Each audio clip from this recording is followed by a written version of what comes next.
राजनीति में युवा नेता कब तक रहते हैं? यदि आप विपक्षी दल में हैं हाँ। तो आप 54-55 साल में युवा नेता रहते हैं और 70 साल की बंगाल की बेटी हो सकती है। वैसे युवावस्था में हमारे यहाँ ये रहता है कि 35 साल तक युवा माने जाते हैं।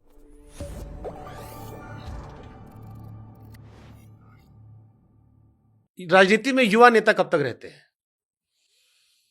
देखिए, यदि आप विपक्षी दल में हैं हाँ। तो आप 54-55 साल में युवा नेता रहते हैं। आप बचपन के ही माने जाते हैं कि उम्र 55 की दिल बचपन का एक कहावत भी है। और 70 साल की बंगाल की बेटी हो सकती है और 68-69 साल की दलित की बेटी हो सकती है। और वैसे युवावस्था में हमारे यहाँ ये रहता है कि 35 साल तक युवा माने जाते हैं। युवा मोर्चा का पदाधिकारी बनना है तो 35 साल से कम उम्र होनी चाहिए, उसके आगे वो नहीं माने जाते।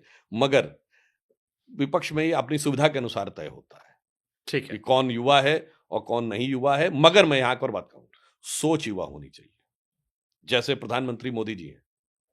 अब इसी बजट में अगर आप देखें, न्यूक्लियर टेक्नोलॉजी के लिए अलग मिशन, पिछले वाले बजट में हाइड्रोजन एनर्जी के लिए मिशन, सोलर एनर्जी का उन्होंने आने के साथ ही शुरुआत की, जो फ्यूचरिस्टिक टेक्नोलॉजी है। और ये टारगेट रखा है कि हम इस समय 180 गीगावाट या 100 गीगावाट शायद सोलर से कर चुके हैं, 180 शायद, और 2047 तक न्यूक्लियर एनर्जी से 100 गीगावाट का टारगेट है। तो आप सोचिए, ये होती है फ्यूचरिस्टिक टेक्नोलॉजी। और अब आप यही देखिए, एआई पे ग्लोबल समिट को को चेयर करने प्रधानमंत्री जी गए। ये फ्यूचरिस्टिक टेक्नोलॉजी, ये है युवाओं के लिए सोचना। और जिस अमृतकाल की बात कर रहे हैं 2047, तो आज का युवा जो है, यही तो 22-23 साल के बाद किसी इंपॉर्टेंट पोजीशन पे बैठ के देश में कोई ना कोई योगदान दे रहा होगा। और ये बाकी लोग क्या कर रहे हैं, वो पुराना मार्क्सो मैकाले वाले में, भाई वो 21st सेंचुरी के पीछे जा, अब लड़ा आपस में, लड़ क्यों नहीं रहे हो, उत्तर दक्षिण में लड़ो। जैसे वो ये कहते ना कर्नाटक के मंत्री कि देखिए साहब, उत्तर वालों से ज्यादा रेवेन्यू कलेक्शन दक्षिण से आता, तो पत्रकारों से क्या आप अलग होने सोचेंगे? हाँ जी, भाषा पे लड़ो भाई, कैसे नहीं लड़ रहे हो? वो देखो तमिलनाडु वाले और तेलंगाना वाले मंत्री ने कैसा बोला बिहार वालों के लिए, लड़ो लड़ो लड़ो। फिर वो मराठी और उत्तर भारतीय पे लड़ो, अरे लड़ क्यों नहीं रहे हो, कायदे से लड़ो। फिर उसके बाद लड़ो किस पे, अगड़े पिछड़े में लड़ो भाई।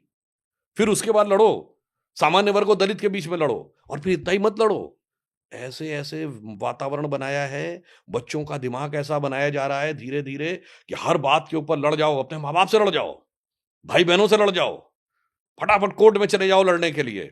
जिनको कहा जाता है कि मेरी अपनी कोई सेल्फ स्टीम है, मेरे माँ बाप ने कैसे कह दिया मेरे बारे में, मैं अपना डिसीजन खुद लेता हूं। और उसी बच्चे को यह बताया जाता है कि जब प्रोफेशन में जाओ तो there are 2 laws of profession. Number 1, boss is always right. Number 2, if there is any confusion, refer to rule number 1। Boss डांटता रहे तो दुम हिलाते रहना, वहां कोई सेल्फ स्टीम मत आने देना। जिससे कॉन्ट्रैक्ट मिलना है, फटकारता रहे, दुम हिलाते रहना, कोई स्टीम मत आने देना। सारी सेल्फ स्टीम घर में आके अपने माँ बाप और भाई बहनों पे दिखाना। सोचो मेरे भाई, पूरे देश को राष्ट्रीय स्तर से उत्तर दक्षिण प्रांत सारी चीजों को लेकर और परिवार के अंदर तक कैसे कैसे बीज बोए जा रहे हैं, इस पर विचार करने की जरूरत है।